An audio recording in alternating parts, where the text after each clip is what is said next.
सदाशिवसमारम्भाम् शङ्कराचार्यमध्यमाम् अस्मदाचार्यपर्यन्ताम् वन्दे गुरुपरम्पराम्। हरिः ओम् श्रीगुरुभ्यो नमः। हरिः ओम्। ఈ రోజు ఏకాదశ ఉపనిషత్తుల సారాంశాల్లో ఐతరేయోపనిషత్తు సారాంశం చూద్దాం. ముందుగా ఉపోద్ఘాతం. ఐతరేయోపనిషత్తు కూడా శంకర భగవత్పాదులు రాసిన భాష్యాల్లో ఒకటి. ఈ 10లో ఋగ్వేదానికి చెందిన ఏకైక ఉపనిషత్తు ఇదే. ఐతరేయోపనిషత్తుకు ఆ పేరు ఎలా వచ్చింది అంటే, ఇది ఐతరేయ అనే ఋషి నుంచి వచ్చింది కాబట్టి ఐతరేయోపనిషత్తు అనే పేరు వచ్చింది. ఈ ఋషికి మహీదాస అని ఇంకొక పేరుంది. అందువల్ల ఐతరేయ మహీదాస ఋషి అని కూడా అంటారు. ఐతరా పుత్ర ఐతరేయ. ఐతరా అనే పేరు గల స్త్రీకి పుత్రుడు కాబట్టి ఆయనకి ఐతరేయ అనే పేరు వచ్చింది. ఈ మహీదాస తన తండ్రి తనను అంతగా ప్రేమించట్లేదని కుంగిపోతూ ఉండేవాడు. తండ్రి నిజంగా పట్టించుకునేవాడో కాదో ఈ పుత్రుని ఊహాగానమో మనకు నిజానిజాలు తెలియవు. ఏది ఏమైతేనే అతను బాధపడుతూ ఉండేవాడు. తల్లి దగ్గరకు వెళ్లి తన బాధను పంచుకున్నాడు. తల్లి అతని బాధను తీర్చడం కోసం వారి కులదేవతకు ప్రార్థన చేసింది. వారి కులదేవత భూదేవి. అతని పేరు మహీదాస అని అందువలనే వచ్చింది. మహీ అంటే పృథివీ, దాస అంటే భక్తుడు, అంటే భూదేవి యొక్క భక్తుడు. తల్లి ఐతర తన పుత్రుడు ఐతరేయంతో కలిసి భూదేవికి పూజ చేస్తే భూదేవి వారి ముందు ప్రత్యక్షమై ఐతరేయునికి జ్ఞానాన్ని ప్రసాదించింది. ఈ జ్ఞానం వల్ల ఐతరేయుడు ఋషి అయ్యాడు. ఐతరేయ బ్రాహ్మణాన్ని అందుకున్నాడు. అది ఋగ్వేదంలో చాలా పెద్ద భాగం. ఈ ఐతరేయ బ్రాహ్మణంలో 40 అధ్యాయాలున్నాయి. దీని చివర్లో ఐతరేయ ఆరణ్యకం ఉంది. అందులో ఒక భాగమే ఐతరేయ ఉపనిషత్తు. ఈ ఐతరేయ ఉపనిషత్తులో 3 అధ్యాయాలున్నాయి. మొదటి అధ్యాయంలో 3 ఖండాలున్నాయి. కానీ తక్కిన రెండిట్లోనూ ఒక్కొక్క ఖండమే ఉంది. వెరసి 3 అధ్యాయాలు 5 ఖండాలు ఉన్నాయి. ఇది కొంచెం చిన్న ఉపనిషత్తు. ఇందులో 33 మంత్రాలుంటాయి. శాంతి మంత్రం లేదా శాంతి పాఠం.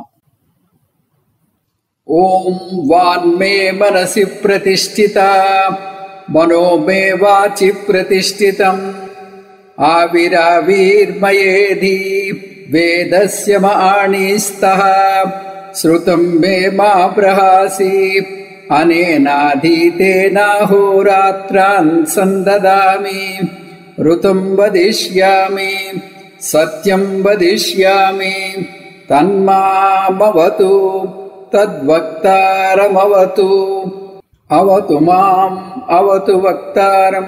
ఓం శాంతి శాంతి శాంతి. ఈ శాంతి పాఠం 9 ఉపనిషత్తుల కన్నా భిన్నమైనది. ఎందుకంటే ఐతరేయోపనిషత్తు మాత్రమే ఋగ్వేదానికి చెందింది. ఇది చాలా అద్భుతమైన ప్రార్థన. ఈ శాంతి పాఠంలో శిష్యుడు 4 అంశాలని కోరుతున్నాడు. అవి జ్ఞాన యోగ్యతా ప్రాప్తి, జ్ఞాన ప్రాప్తి, జ్ఞాన నిష్ఠా ప్రాప్తి, ప్రతిబంధ నివృత్తి. జ్ఞానం పొందే అర్హత ఉండాలి. అర్హత ఉండగానే సరిపోదు, జ్ఞానం పొందాలి. జ్ఞానం పొందితే చాలదు, అది నన్ను మార్చేదిగా ఉండాలి. కనబడని ప్రతిబంధాల నుంచి నేను విముక్తి పొందితేనే ఈ 3 సాధ్యం.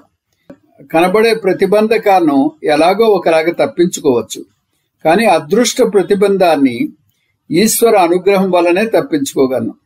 ఈ నేపథ్యంతో ఈ శాంతి పాఠాన్ని చూద్దాం. జ్ఞాన యోగ్యతా ప్రాప్తి. వాన్మే మనసి ప్రతిష్ఠిత మనో మే వాచి ప్రతిష్ఠితం. నా వాక్కు నా మనస్సు ఒకదానితో ఒకటి అనుసంధానం చెంది ఉండుగాక. నేను ఏం మాట్లాడినా మనస్ఫూర్తిగా మాట్లాడాలి. మనస్సు వాక్కులో లయం కావాలి. దీని అర్థం దీని అంగాలు ఏకతాటి మీద నడవాలి. పంచ జ్ఞానేంద్రియాలు, పంచ కర్మేంద్రియాలు, 4 అంతఃకరణలు ఒక్క తాటి మీద నడవాలి. జ్ఞాన ప్రాప్తి. ఆవిరావిర్మయేది. పరమాత్మను ఆవిహి అని సంబోధిస్తున్నాడు శిష్యుడు. ఆవిహి అంటే ప్రకాశ స్వరూపము, స్వయం ప్రకాశ పరమాత్మ అని అర్థం. ఆవిర్మయేది, నువ్వు నా ముందు ప్రత్యక్షమవ్వు అంటే ఇక్కడ అర్థం, నిన్ను నేను అర్థం చేసుకునేలా చేయి. ప్రస్తుతం నేను అజ్ఞానంతో కప్పబడి ఉన్నాను. నువ్వు నా అజ్ఞానం అనే పొరను తొలగించడంలో నాకు తోడ్పడు. తెర తీయగరాదా అని త్యాగరాజ కీర్తన ఉంది. అదే అర్థం ఇక్కడ కూడా. ఇది జ్ఞాన ప్రాప్తిని సూచిస్తుంది. ఇంకా మూడోది జ్ఞాన నిష్ఠా ప్రాప్తి. వేదస్యమ ఆణీస్తః. శిష్యుడు 2 ముఖ్యమైన అంగాలను సంబోధిస్తున్నాడు. అవి వాక్కు, మనస్సు. నాకు ఆత్మజ్ఞానాన్ని తీసుకురండి. ఎందుకు ఈ 2 తీసుకురావాలి? జ్ఞానం పొందేది గురు శిష్య సంవాదం ద్వారా. ఈ సంవాదానికి అవసరమైన అంగాలు, జ్ఞానాన్ని పొందే మనస్సు, గురువుని ప్రశ్నలు వేసే వాక్కు, శిష్యుడు వేసే ప్రశ్నలు సూటిగా స్పష్టంగా ఉండాలి. మనస్సు జ్ఞానాన్ని అందుకునేలా ఉండాలి. నిజానికి జీవితంలో అనేక సమస్యలు ఈ 2 శక్తులు సరిగ్గా పనిచేయకపోవడం వల్లనే వస్తున్నాయి. ఇప్పుడు ఈ శక్తులు పెంపొందించుకోవడానికి కోర్సులు ప్రవేశపెడుతున్నారు. కానీ సరిగ్గా ఎలా వినాలో నేర్పించే ఆ కోర్సుల్లో సరిగ్గా వినరు. అది పక్కన పెడితే వాక్కు, మనస్సులను జ్ఞానం తీసుకురమ్మని కోరుతున్నాడు. శృతం మే మా ప్రహాసి. ఇక్కడ మనస్సుతో అంటున్నాడు, ఓ మనస్సా, నువ్వు శ్రవణంలో విన్నది మర్చిపోకుండా తాజాగా నిలిచి ఉండేలా చెయ్యి. ఈ ప్రార్థన జ్ఞాన నిష్ఠాప్రాప్తి కోసం చేస్తున్నాడు.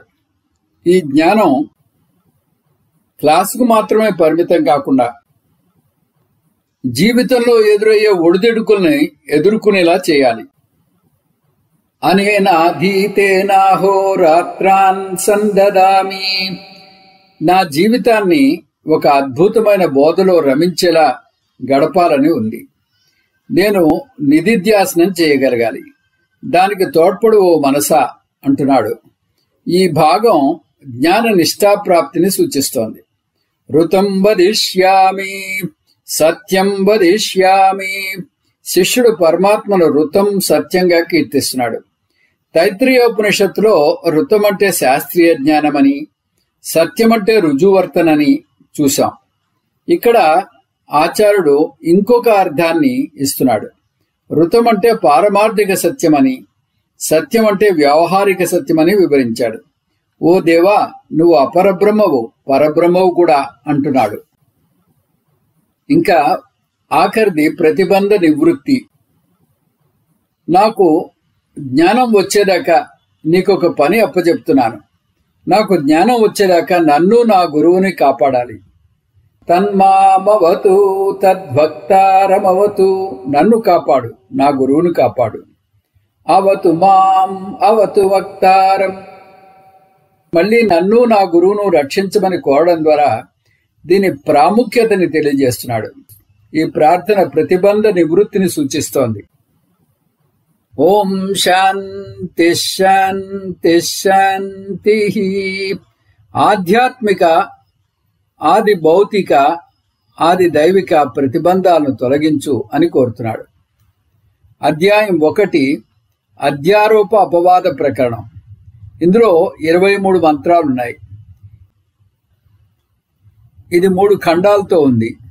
మొదటి అధ్యాయం యొక్క తాత్పర్యం ఆత్మజ్ఞానం అధ్యారోప అపవాదం ద్వారా. అధ్యారోప అపవాద ప్రక్రియ. అధ్యారోపం అంటే సృష్టి. ఉపనిషత్తు ముందు పరమాత్మ నుంచి సృష్టి గురించి చెప్తుంది.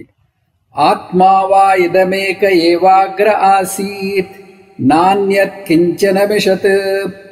దీని అర్థం పరమాత్మ కారణము, జగత్తు కార్యము. ఈ సృష్టి గురించి చెప్పడం వల్ల ఏం తెలుసుకుంటాం? ఉదాహరణకు బంగారం కారణం, గాజు కార్యం నేర్చుకుంటే దాని ద్వారా మనం గ్రహించే సత్యం ఏమిటి? గాజు అనే కార్యం ఒక పదార్థం కానే కాదు. ఉన్నది ఒకే పదార్థం, అది బంగారం మాత్రమే. బంగారం మాత్రమే గాజు పుట్టకముందు, గాజులోనూ గాజు కరిగిపోయాక కూడా ఉంటుంది. మరైతే గాజు పదం ఏమిటి? గాజు అనే పదం పదార్థాన్ని సూచించదు. అది నామం, రూపం మాత్రమే. దాని రూపాన్ని బట్టి నామం మారుతోంది. అందువల్ల నామం రూపానికి మాత్రమే చెందుతుంది గాజు, కానీ పదార్థానికి కాదు. గాజు అనే కార్యం ఒక రూపానికి నామం. దీనివల్ల మనం గ్రహించవలసిన సిద్ధాంతం, ఈ జగత్తులో ఉన్న అన్ని కార్యాలు భిన్న రూపాలకు ఇవ్వబడిన నామాలు మాత్రమే. యత్ కార్యం తత్ నామరూపాత్మకం. ఏది కార్యమైనా అది ఒక రూపానికి ఒక నామం మాత్రమే. రూపం అంటే ఏమిటి?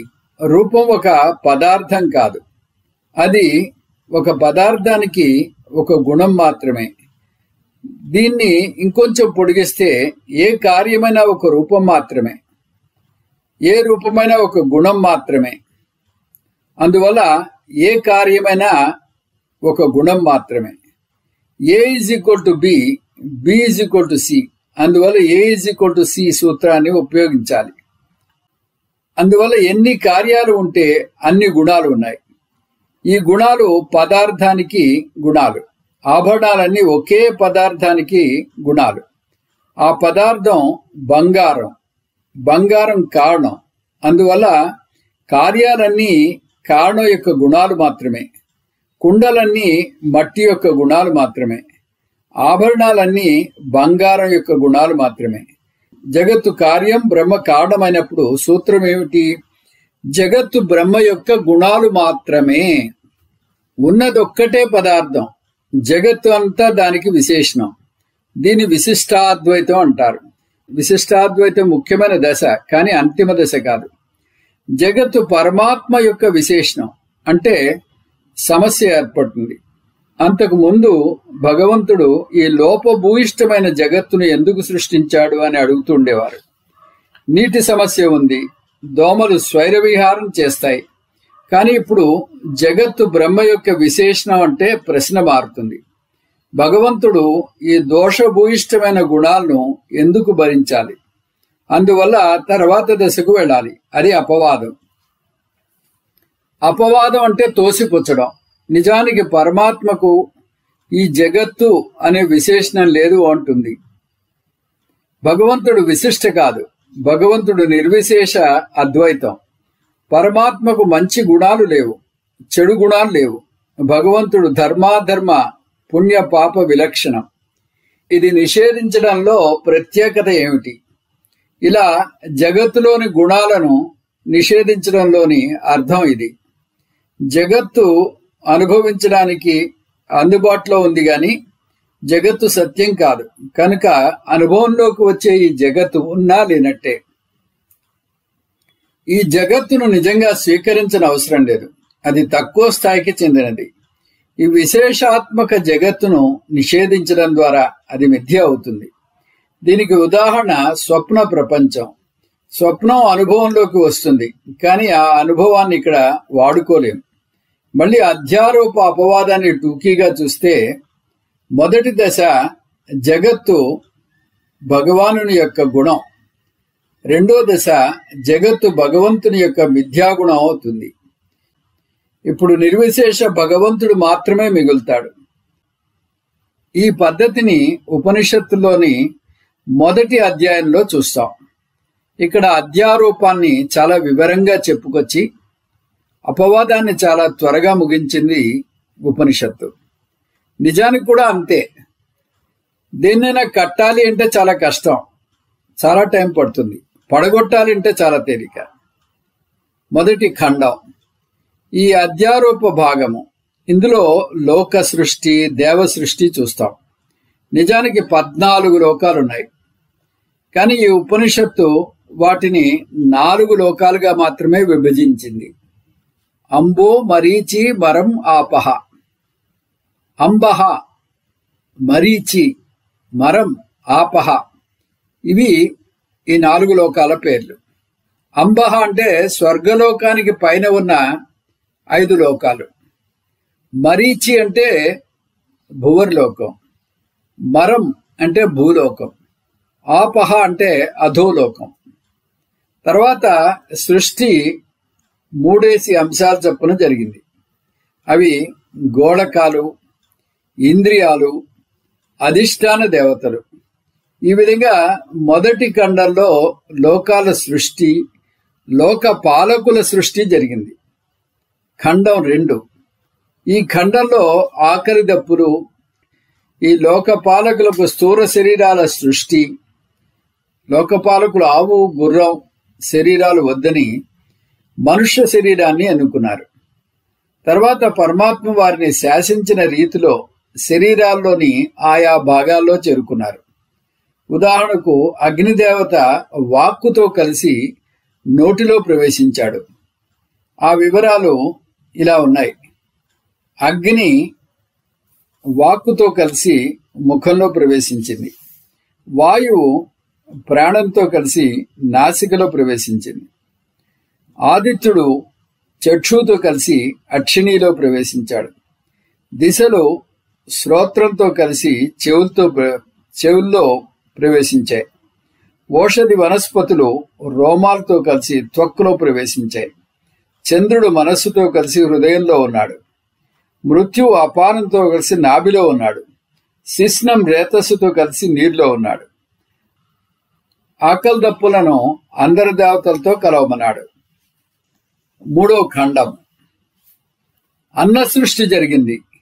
శరీరం, ఆకలి దప్పులు వచ్చాక అన్న సృష్టి జరగాలి. అన్నం తనను అందరూ తింటారని భయంతో పరుగు తీసింది. అన్నం వెంట అన్నీ పరుగు తీశాయి. కానీ అపానం మాత్రమే అన్నాన్ని పట్టుకోగలిగింది. అన్నాన్ని పట్టుకోవడం వల్ల అపాన వాయువుకు అన్నాయు అనే బిరుదు వచ్చింది. మనకు ఆయుష్ పెంచే అన్నాన్ని అపానం ఇవ్వడం వల్ల అపాన వాయువు మనకు దీర్ఘాయుష్ని ఇస్తోంది. అన్నం అంటే తినే అన్నమే కాదు, శబ్ద, స్పర్శ, రూప, రస, గంధాలతో కూడినటువంటి బాహ్య ప్రపంచం. ఈ ఖండంలో 12, 13, 14 మంత్రాలు చాలా ముఖ్యమైనటువంటి మంత్రాలు. ఈ ప్రపంచాన్ని, శరీరాన్ని సృష్టించాక పరమాత్మే స్వయంగా జీవాత్మగా శరీరంలోకి ప్రవేశించాడు. సయేతమేవ సీమానం విదార్యైతయా ద్వారా ప్రాపద్యత. నడినెత్తి మీద ఉన్న బ్రహ్మ రంధ్రాన్ని చీల్చుకుని ఆ ద్వారం ద్వారా ప్రవేశించాడు. దీన్ని అనుప్రవేశ శృతి అంటారు. అంటే శరీరంలో ఉన్న జీవాత్మ వేరే ఎవరో కాదు, సాక్షాత్తు పరమాత్మే. నా స్వప్న ప్రపంచంలో అంతే కదా. నేను ప్రపంచాన్ని సృష్టించి దాన్ని అనుభవించడానికి నేనే స్వాప్నికునిగా అందులో ప్రవేశిస్తాను. జాగ్రత్త పురుషుడు ఎలాగైతే స్వప్న పురుషుడు అవుతాడో అలాగే పరమాత్మ జాగ్రత్త పురుషునిగా వచ్చాడు. అదే అనుప్రవేశం. అనుప్రవేశం చేసినప్పుడు కోహమితి అనుకున్నాడట పరమాత్మ. ఎప్పటికన్నా ఈ జీవి నేను శరీరం కాదు, నేను ఇంద్రియాలు కాను, మనస్సును కాను, అయితే నేనెవరు అని జీవాత్మ అడగకపోతాడా అనుకున్నట్ట పరమాత్మ. తర్వాత జీవాత్మ పరమాత్మ ఐక్యం గురించి చెప్పింది ఉపనిషత్తు. అనుప్రవేశ శృతి వస్తే ఇది సహజంగానే వస్తుంది. స ఏతమేవ పురుషం బ్రహ్మ తత మమ పశ్య. ఈ జీవాత్మకు తనే పరమాత్మ అని తెలియదు. అందువల్ల సంసారంలో పడిపోయాడు.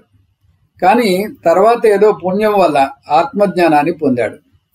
తన శరీరంలో ఉన్న జీవాత్మే సర్వవ్యాపకమైన బ్రహ్మ అని తెలుసుకున్నాడు. ఆ విధంగా ఐక్యం వచ్చింది. కిమిహాన్యం వావదిశదితి. నేనే బ్రహ్మను అని తెలుసుకున్నాక ఈ జ్ఞాని బ్రహ్మకు భిన్నంగా ఏదైనా ఉందా అని విచారణ చేశాడు. బ్రహ్మకు భిన్నంగా కొంచెం కూడా ఏదీ లేదని తెలుసుకున్నాడు. ఎలా తెలుసుకున్నాడు? కారణానికి భిన్నంగా కార్యం లేదని అర్థం చేసుకున్నాడు. జగత్తు కేవలం నామరూపాత్మకమైన జగత్తు అవుతుంది. అంతకు ముందు, ఇప్పుడు, తర్వాత ఉన్నదంతా బ్రహ్మే. విశేష రూప ప్రపంచం లేదు. ఇది అపవాద ప్రక్రియ. జగత్తు లేదు అని అంటే జగత్ యొక్క అనుభవాన్ని ఖండించటం లేదు, కానీ దాన్ని సత్యంగా తీసుకోకూడదు. జాగ్రత్తావస్థలో జాగ్రత్త ప్రపంచాన్ని చూస్తాం, స్వప్నావస్థలో స్వప్న ప్రపంచాన్ని చూస్తాం. ఇలా అనుభవంలోకి వచ్చే ఈ లోకాల మాట ఏమిటి? నమ్మలేని నిజాన్ని ఉపనిషత్తు చెబుతుంది. త్రయః స్వప్న, సుషుప్తి స్వప్నావస్థ, జాగ్రత్తావస్థ మూడు స్వప్నాలే. మరి ఏది సత్యం? వాటిని చూసే నేను సత్యం, తక్కినవన్నీ స్వప్నం. అపవాదంలో జగత్తుని మిథ్యగా కొట్టివేస్తాం. ఇప్పుడు ఉపనిషత్తు బోధ ఏమిటి? బ్రహ్మ సత్యం, జగన్ మిథ్య. నేను బ్రహ్మను కాబట్టి నేను సత్యం, జగత్తు మిథ్య. ఇంకా అధ్యాయం 2 సంసార ప్రకరణం. ఇందులో ఒక్కటే ఖండం ఉంది. ఇందులో 6 మంత్రాలున్నాయి. ఇది అజ్ఞాన జీవాత్మ ప్రయాణాన్ని వివరిస్తుంది. నేను పరమాత్మను అని తెలుసుకోని జీవాత్మ పరిస్థితి ఏమిటి? మొదట్లో జీవితం బాగానే ఉన్నా రాను రాను దుఃఖ భూయిష్టమవుతుంది. పునరపి జననం పునరపి మరణం వృత్తంలో పడి తిరుగుతూ ఉంటారు. తక్కిన అంశాలలాగానే దీన్ని కూడా ఈ ఉపనిషత్తు తనదైన శైలిలో చెబుతోంది. ఇక్కడ జీవాత్మ నిరంతర ప్రయాణాన్ని 3 దశలుగా వివరిస్తుంది ఉపనిషత్తు. త్రయః అవసదా. అవసదకు జన్మకు మధ్య భేదం ఉంది. అవసద అంటే స్థానం. అలా ఒక శిశువు 3 అవసదల్లో ఉండి 3 జన్మలు పొందుతుంది అంటుంది ఉపనిషత్తు. అవసద మొదటి దశ. ఒక వైదిక జీవి గురించి పుట్టుక పంచాగ్ని విద్యలో వస్తుంది. అందులో 5 దశలు వస్తాయి.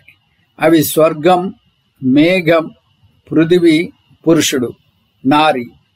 ఐతరేయోపనిషత్తులో పై 3 దశలు వదిలేసి పురుషుల్లో ఉన్న దశను అవసద అంటున్నది.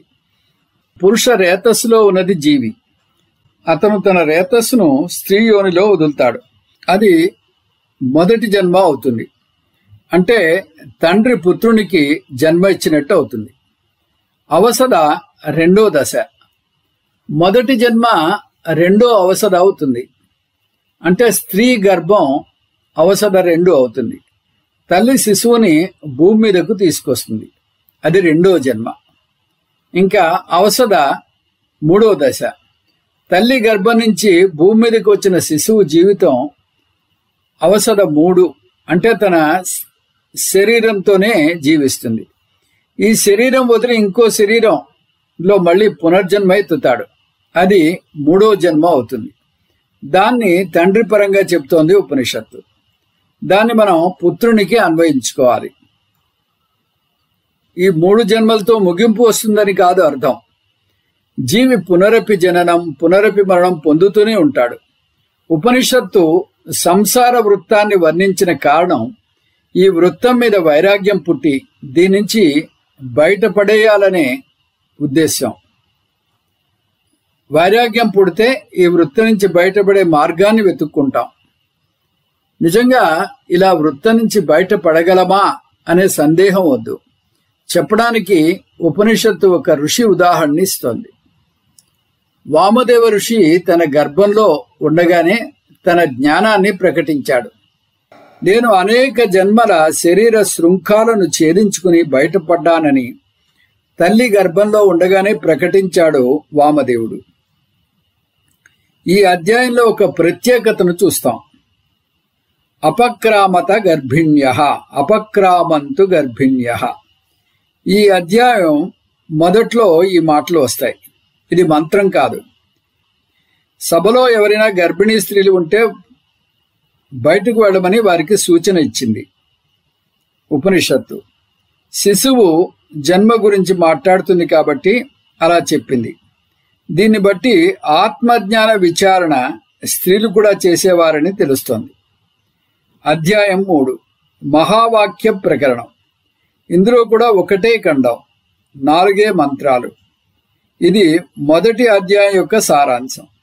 అందువల్ల ఇందులో కూడా జీవాత్మ పరమాత్మ ఐక్యాన్ని సూచిస్తాం.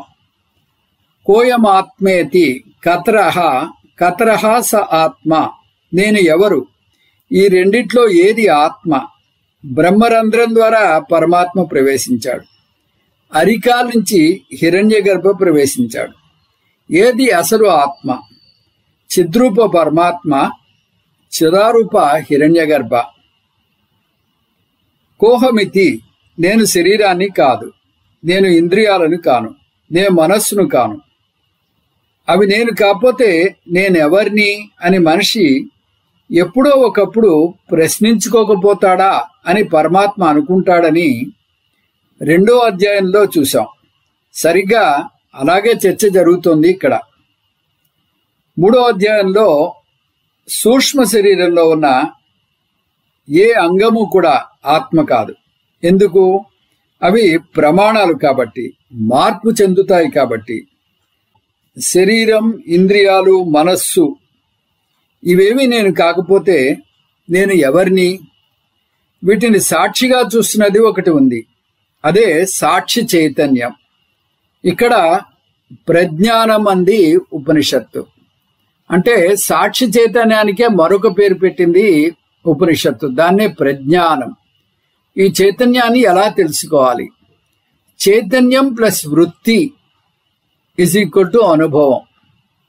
చైతన్యం వృత్తితో కలిస్తే అనుభవం ఏర్పడుతుంది. చైతన్యం ఈజ్ ఈక్వల్ టు అనుభవం మైనస్ వృత్తి.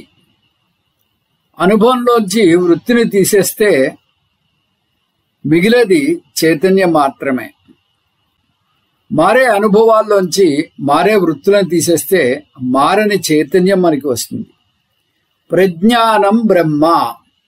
ప్రతి వృత్తి వెనుక ఉన్నది ఈ చైతన్యం, అదే బ్రహ్మ. ఆత్మ ఇజ్ ఈక్వల్ టు బ్రహ్మ అని ముందే చూసాం. ఆత్మావా ఇదమేక ఏవాగ్ర ఆసీత్. ఈ బ్రహ్మ ఎక్కడ ఉందో ఒక పెద్ద పట్టికనే ఇచ్చింది ఉపనిషత్తు. సీమటపాకాయ టపటపా మోగినట్టు గడగడ ఒక పెద్ద పట్టిక వస్తుంది. ఈ బ్రహ్మే చతుర్ముఖ బ్రహ్మ. ఇంద్రుడు, ప్రజాపతి, దేవతలు, పంచభూతాలు, జీవరాశులు, మనుష్యులు, జంతువులు, వృక్షాలు, క్రిమి కీటకాలు, పక్షులు అన్నింటిలోనూ ఉంది ఈ బ్రహ్మ. ఇది తత్పదార్థ విచారణ. సర్వం తత్ ప్రజ్ఞానేత్రం. ఉన్నదంతా ప్రజ్ఞానేత్రం అంటుంది ఉపనిషత్తు. మొత్తం జగత్తుకు ఉనికిని ఇస్తున్నది ప్రజ్ఞానం. ప్రజ్ఞానం లేకుండా జగత్తుకు విడిగా ఉనికి లేదు.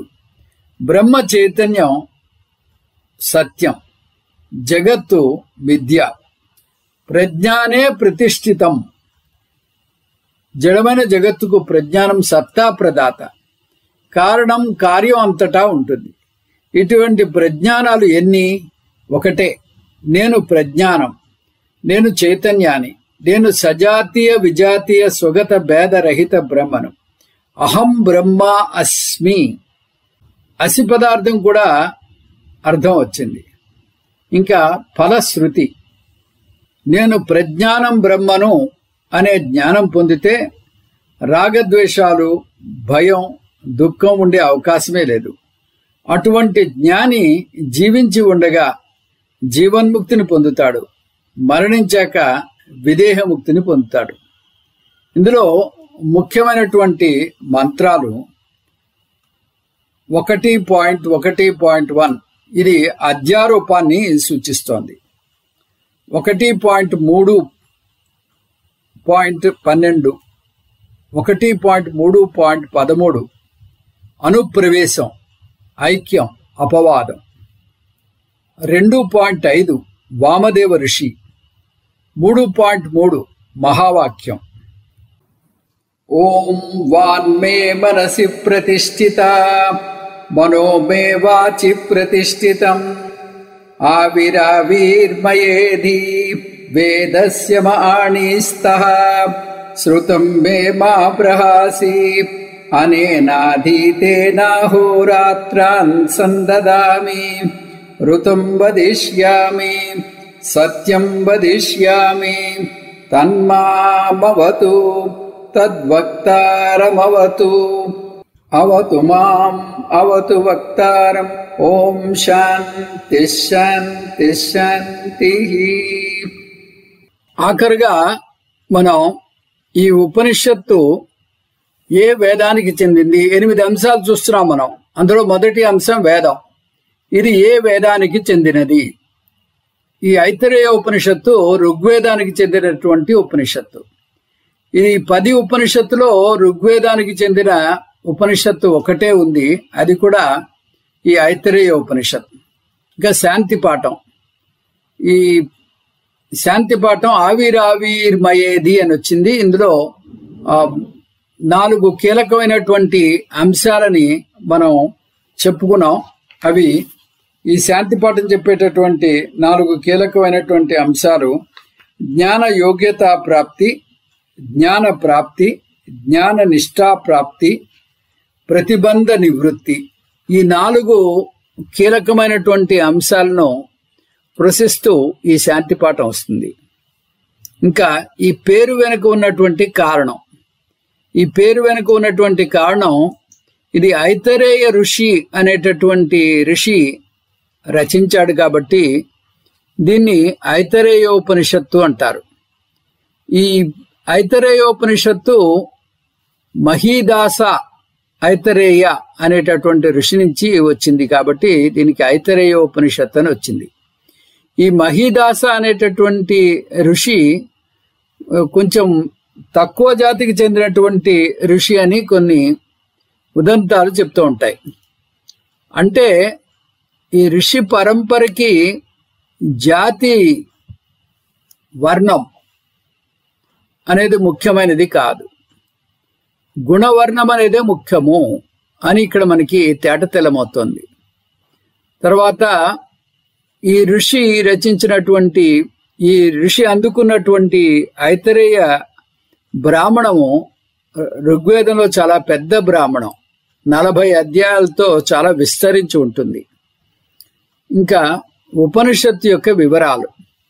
ఇందులో 3 అధ్యాయాలు ఉన్నాయి. తర్వాత 2 మొదటి అధ్యాయంలో 3 ఖండాలు, 2వ అధ్యాయంలో 1 ఖండము, 3వ అధ్యాయంలో 1 ఖండం, వెరసి 3 అధ్యాయాలు 5 ఖండాలుగా ఈ ఉపనిషత్తు మనకు కనిపిస్తోంది. ఇందులో మొత్తంగా 33 మంత్రాలు ఉన్నాయి. ఉపనిషత్తు యొక్క ముఖ్యమైనటువంటి అంశాలు. ఇందులో అతి కీలకమైనటువంటి అంశాలు అనేక ఉన్నాయి. అది మనకి ఈ ఉపనిషత్తు ముఖ్యంగా అనుప్రవేశ శృతిని చెప్తోంది. అంటే భగవంతుడు ఈ బ్రహ్మరంధ్రం నుంచి ప్రవేశించి తనెవరో మర్చిపోయాడని. అంటే మనం స్వప్నంలో ఎలాగైతే ఆ స్వాప్నికుడిగా స్వప్నంలో ప్రవేశించి మనం స్వాప్నికుడు అనేటటువంటి విషయాన్ని మర్చిపోయి ఆ స్వప్నంలో మమేకం అయిపోతూ ఉంటామో, అదే విధంగా ఇక్కడ బ్రహ్మరంధ్రం నుంచి ప్రవేశించి తను బ్రహ్మను అనేటటువంటి విషయాన్ని మర్చిపోయి ఇంకో ఇక్కడ లోక వ్యవహారం అంతా చేస్తున్నాడు అనేటటువంటి ఈ విషయాన్ని, అంటే ఇది కూడా ఒక స్వప్నమే. ఇందులో 3 స్వప్నాలు ఉన్నాయని చెప్తుంది. 3 స్వప్నాలు అవి ఒకటి జాగ్రత్త అవస్థ, స్వప్నావస్థ, సుషుప్తావస్థ. ఈ 3 అవస్థలు కూడా స్వప్నాలే అంటుంది ఈ ఉపనిషత్తు. అయితే ఈ 3 స్వప్నాలకు అతీతంగా ఉన్నటువంటి ఆ ప్రజ్ఞానమే బ్రహ్మ. ప్రజ్ఞానం అంటే సాక్షి చైతన్యమే బ్రహ్మ. ఇందులో మహావాక్యం కూడా వచ్చింది.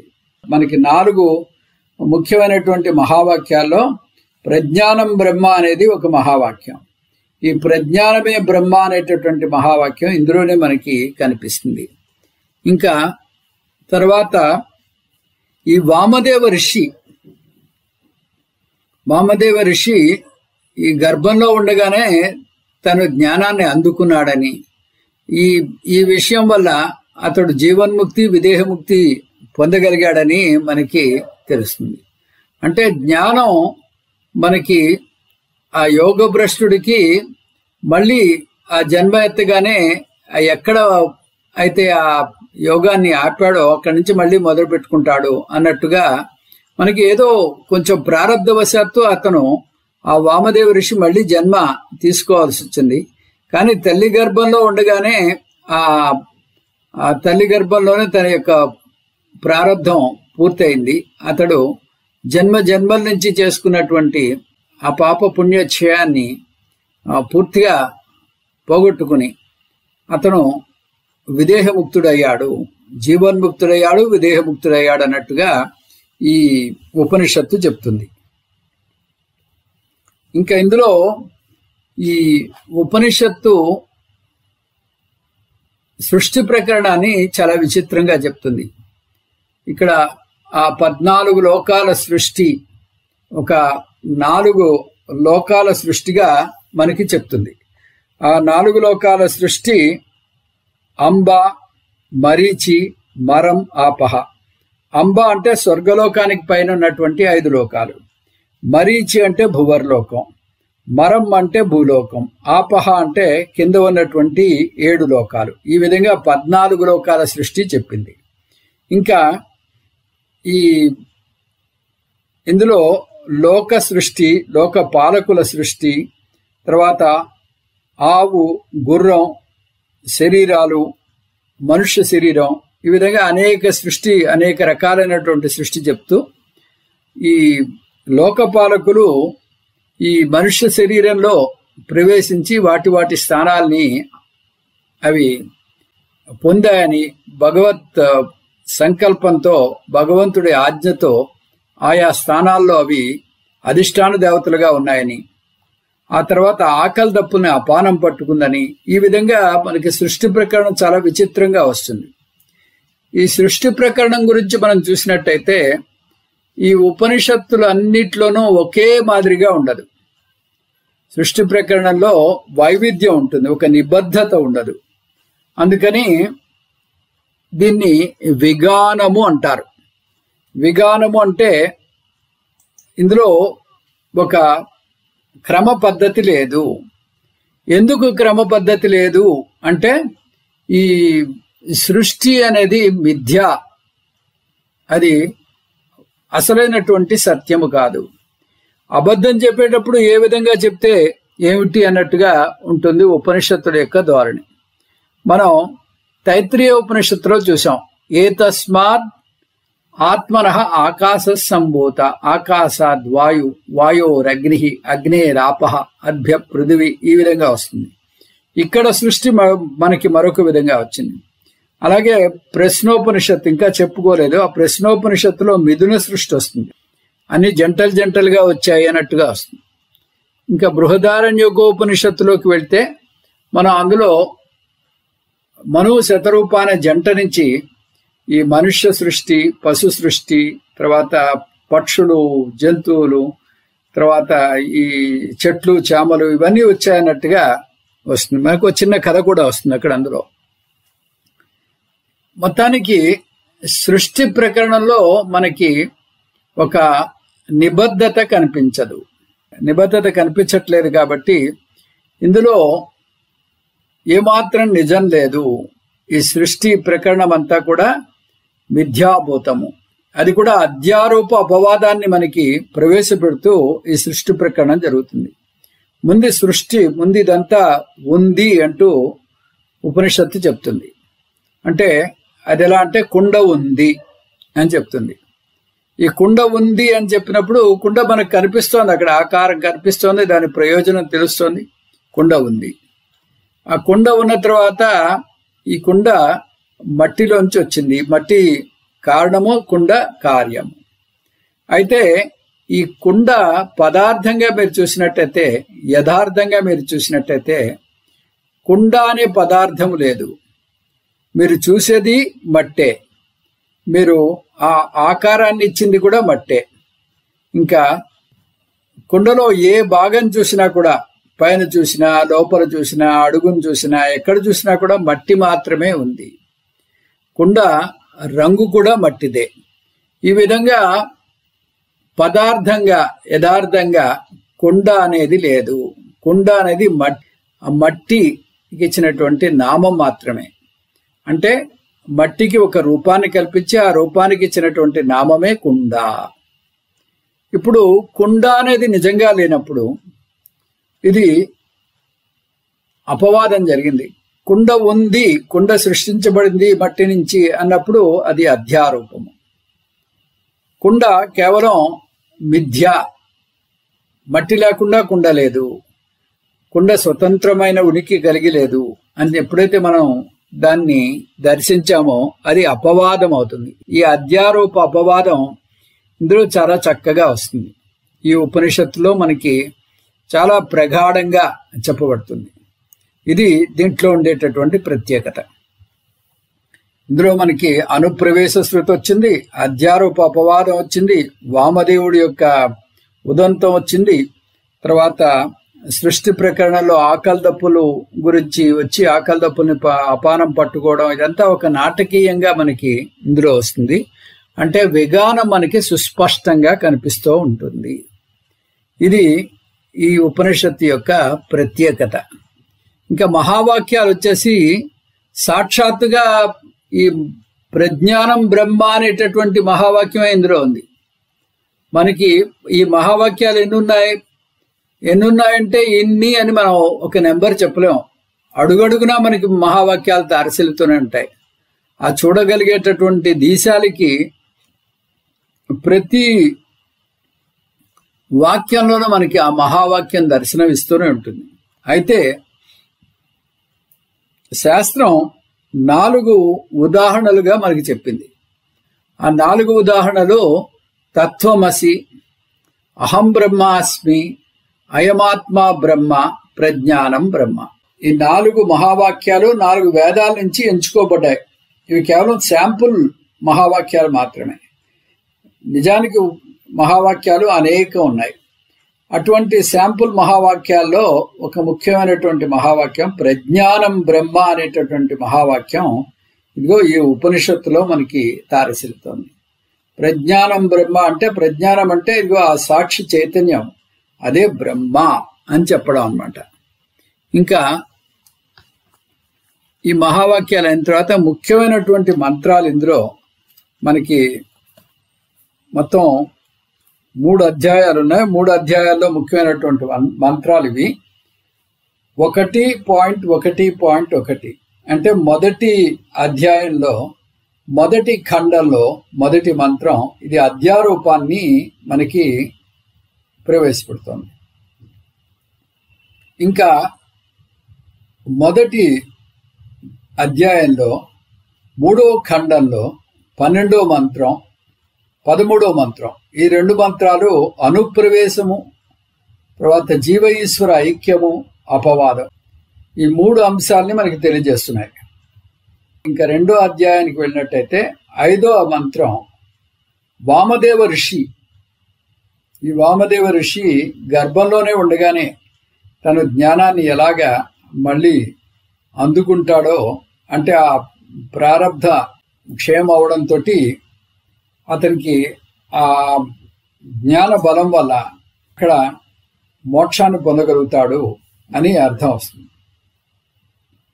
ఇంకా 3.3 3వ అధ్యాయంలో 3వ మంత్రం ఇది మహావాక్యం, ప్రజ్ఞానం బ్రహ్మ అనేటటువంటి మహావాక్యాన్ని మనకి అందిస్తోంది. ఈ ఉపనిషత్తు యొక్క ప్రత్యేకత, ఇది చాలా విశిష్టమైనటువంటి ఉపనిషత్తు. చాలా చిన్న ఉపనిషత్తు అయినా కూడా దీంట్లో చాలా ముఖ్యమైనటువంటి అంశాలు మనకి తారసిల్లుతున్నాయని మనం చెప్పుకున్నాం. ఒకటి అనుప్రవేశ శృతి, తర్వాత అధ్యారూప అపవాదము, ఇంకా అధ్యారూప అపవాదం అయిపోయిన తర్వాత ఈ వామదేవుడి యొక్క ఈ ఉదంతము, ఇంకా ఈ విగానము అంటే సృష్టి ప్రకరణంలో ఉండేటటువంటి రకరకాల వర్ణనలు. అంటే ఇందులో వర్ణన మనం కంపేర్ చేసుకుని మిగతా ఉపనిషత్తులతోటి మనం చూసి ఈ సృష్టి ప్రకరణలో ఒక నిబద్ధత లేదు, ఒక సరైనటువంటి క్రమం లేదు అనే విషయాన్ని మనం గ్రహించవచ్చు. అంటే విగానము అనేటటువంటి విషయాన్ని మనం గ్రహించవచ్చు. మరి మహావాక్యం విషయంలో ఏమిటి అంటే, మహావాక్యం విషయంలో ఏకకంఠంతో అన్ని ఉపనిషత్తులు ఒకే విషయాన్ని చెప్తూ ఉంటాయి. అవేమిటి? జీవ ఈశ్వర ఐక్యము. జీవుడు ఈశ్వరుడు స్వరూపతః పారమార్థిక సత్యదృష్ట్యా ఒకటే అనే విషయాన్ని అవి ప్రత్యేకంగా చెప్తూ ఉంటాయి. దాంట్లో ఏమాత్రం తేడా ఉండదు. దీన్ని మనం ఈ ఏకకంఠంతో చెప్పేటటువంటి విషయాన్ని మనం దాన్ని గతి సామాన్య దర్శనము అంటాం. అక్కడ గతి సామాన్య దర్శనం ఉంటుంది. సృష్టి ప్రకరణం దగ్గరికి వచ్చేసరికి మాత్రం ఇందులో విగానం కనిపిస్తోంది. ఈ విధంగా మనకి దీంట్లో ఉండేటటువంటి ప్రత్యేకత తెలిసింది. దీంతో ఈ ఉపనిషత్తు అయింది. ఇంకా వచ్చే క్లాసులో మరొక ఉపనిషత్తులో మళ్ళీ కలుసుకుందాం. ఓం తత్సత్ సర్వం శ్రీకృష్ణార్పణమస్తు. ఓం పూర్ణమదః పూర్ణమిదం పూర్ణాత్ పూర్ణముదచ్యతే పూర్ణస్య పూర్ణమాదాయ పూర్ణమేవావశిష్యతే. ఓం శాంతి శాంతి శాంతి. హరి ఓం శ్రీ గురుభ్యో నమః. హరి ఓం.